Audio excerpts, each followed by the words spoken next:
Coming up, Women's March of San Luis Obispo holds an event in response to a tweet by President Trump.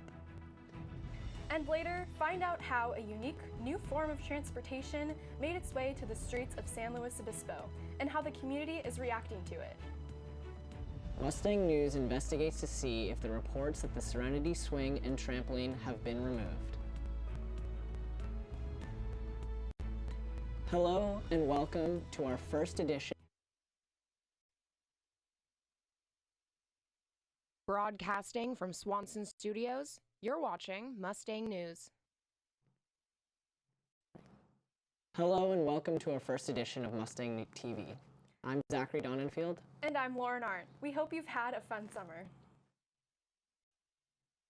In response to a tweet by President of the United States, Women's March San Luis Obispo invited the public to take part in the #WhyIDidntReport event.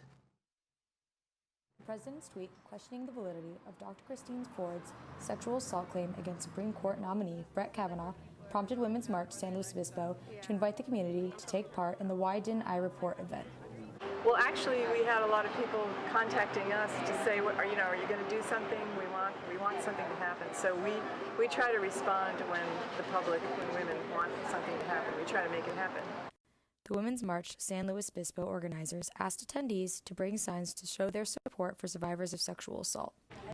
Registered nurse Mo McGee's sign was inspired by one of her previous patients and a victim of sexual assault. She came to the health office with a stomach ache, and during the time that I spent with her, she was able to tell me that for the last 5 years she'd been being raped by her stepbrother in her home. The Women's March San Luis Obispo held this event for women who were reluctant to report their assault for fear of not being believed, being ridiculed, or being blamed. But she said she didn't believe me, and I was able to tell her, I believe you, and I can help you. Kylie Zuletsy. If you would like more information, visit womensmarchslo.com. You have probably seen planes, trains, and automobiles in San Luis Obispo, but you definitely haven't seen anything like this. In the form of a vehicle with 14 seats and pedals, the Big Slow Bike. 3 local entrepreneurs brought this unique attraction to the streets of San Luis Obispo. The now CFO of Big Slow Bike saw a pedicab pass by one morning in a local coffee shop and was instantly inspired. After doing some research, he found that a California Senate bill passed in 2015 classifies these group bikes as pedicabs, meaning they are street legal in many cities. We had done one of these things up in Sacramento and it just clicked. Why hasn't anybody done this in SLO? Zimmerman quickly got his team together and sought out to learn as much about the business as possible. Even after shadowing a similar operation in Bend, Oregon, the team faced some roadblocks in educating the San Luis Obispo community about the bike's purpose.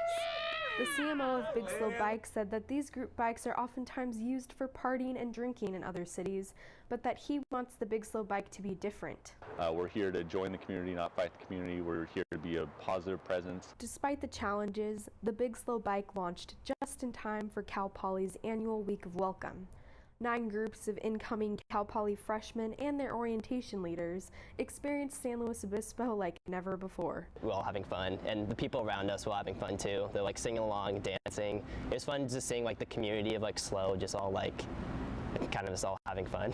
Since the launch just 4 weeks ago, Big Slow Bike has completed 16 tours, and COO Johnny May said that the feedback has been widely positive. For people on the street, when they see this thing, they're like, oh my gosh, they're like grabbing their phones, they're getting them out, and they're filming us, they're taking pictures, and you really feel like you're a rock star at this thing. And I've heard some people go, oh my gosh, San Luis Obispo is legit now. It's so fun to just kind of see other people react to the bike. For now, the team hopes to become a fully integrated part of the community, but in the future to have fleets running in cities north and south of San Luis Obispo. Lauren Arndt, Mustang News. And we're looking at a week of rain and a potential unique viewing opportunity of a constellation in our night sky. Your weather is up next.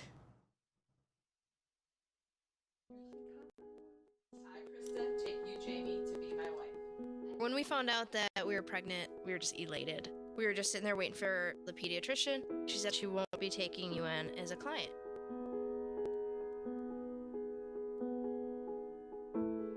we are a lesbian couple, but she's just a baby. She's the one you're denying the service to.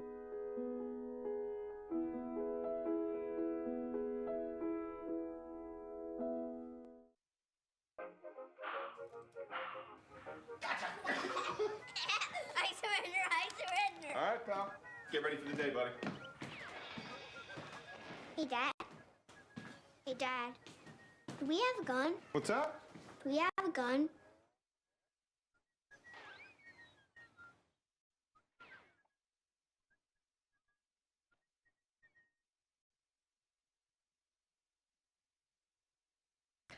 Well, it is the first day of October, not quite the first day of fall, but still a wonderful, beautiful day for us. We're seeing a high of 76 today with a low of 56 degrees. It's mainly sunny throughout the entirety of today. No chance of precipitation. Don't let that get your hopes up, though, as we are seeing rain through the next couple days of the week.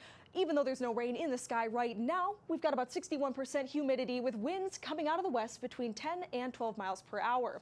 You can see in the North County, we've got mid 70s to possibly mid 80s going as our highs through today, all the way from San Luis Obispo right here where the studio is up into Paso Robles. Sitting in the low to mid 50s for the evening temperatures. South County and extended, you've got almost the same forecast with just a 5-degree decrease all through from Arroyo Grande down to Vandenberg. Here's our lovely beaches up in Cayucas and Morro Bay. We're seeing high 60s, a little chilly, nothing that necessitates a sweater, even though I know it's sweater weather and we all want that. Here's looking into the next 5-day forecast. Today is Monday, obviously, beautiful sunshine. Tuesday, Wednesday, Thursday, though, you might want to pack your raincoat. The temperature is supposed to expect it to be still mild, but we're seeing rainfall potentially just in a couple inch or two range. Nothing that's going to fill your barometer too high. Friday, we're back to sunshine. And if you are up early or out late tonight, there is a potential unique constellation viewing opportunity. This constellation, Gemini the Twin, you may know if you follow Zodiac. 2 of the stars of Gemini will be visible, lit by a waxing gibbous moon this evening. Those 2 stars, as you can see up here, are Castor and Pollux. Now be sure when you're looking to note that. Castor has a very milky white appearance and shines bright, but even brighter is Pollux. Pollux is a golden kind of yellow tone you're going to be looking for. Absolutely perfect color to move us into the fall season, that beautiful golden yellow in the star Pollux. I hope that you are able to see this constellation, and we'll look forward to the rain that comes in the next few days. Back to you guys. The Cal Poly soccer team defeated UC Santa Barbara in this year's blue-green soccer match last Sunday. Reporter Jay Serrano has more. The biggest soccer match in the nation returned to Spanos Stadium last Sunday as the Cal Poly Mustangs took a 1-0 win over the rival UC Santa Barbara Gauchos. Most of the matches between the two teams have either tied or been decided by 1 goal, and this installment was no exception, as junior midfielder Diego Alonso scored the game's first and only goal 64 minutes in. Number 5, Carol, found me out wide.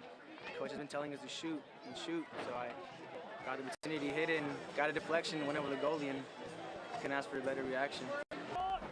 After that, it was up to the Mustangs defense and goalkeeper Simon Bone, who recorded 3 saves in his 6th career shutout, tipping a loose ball over the top of the goal in the closing seconds.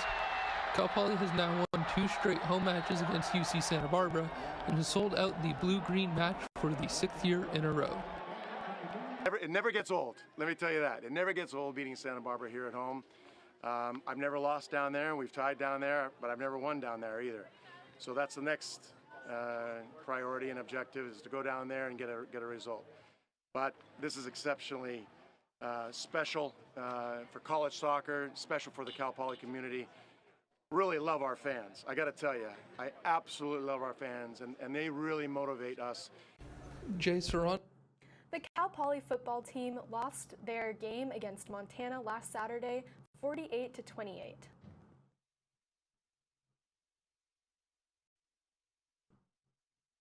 While Cal Poly managed to keep their offense going throughout the game, but a pair of fumbles in the first quarter gave Montana the early advantage, and the Mustangs' defense was unable to halt the momentum.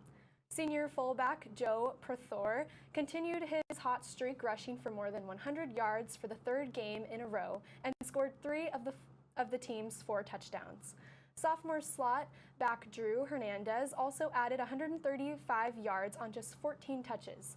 The team will travel to Sacramento State for their game this weekend.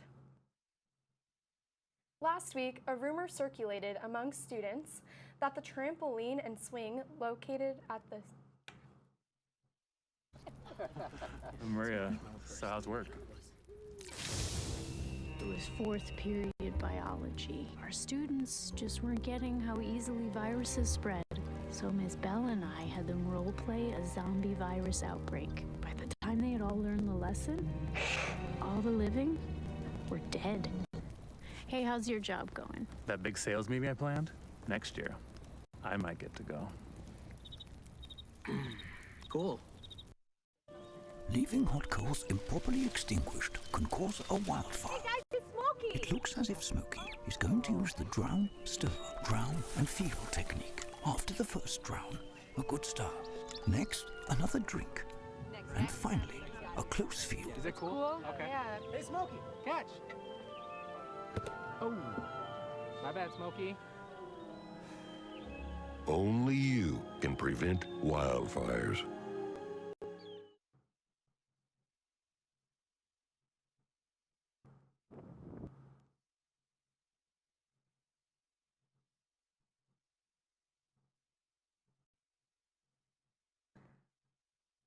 To travel hundreds of miles to attend a Comic-Con? Well, the San Luis Obispo County Library might have a solution for you.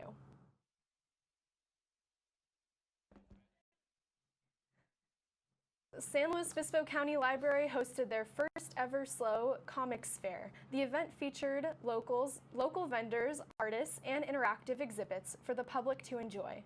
Reference librarian Monique Mata came up with the idea for SLO Comics Fair after recognizing the lack of events for Central Coast comic book lovers. We have a lot of comic book fans in the community that have to travel to the north or the south, the Bay Area or Los Angeles, to attend a major comic convention. And I thought it might be nice for us to have a local alternative for people to come and share their passion. The event featured a drawing panel held by illustrator and author Irene Flores and Star Wars characters from the 501st Legion, an international organization dedicated to building costume replicas worn by Star Wars villains. After this year's success, the library hopes to hold SLO Comics Fair again next year.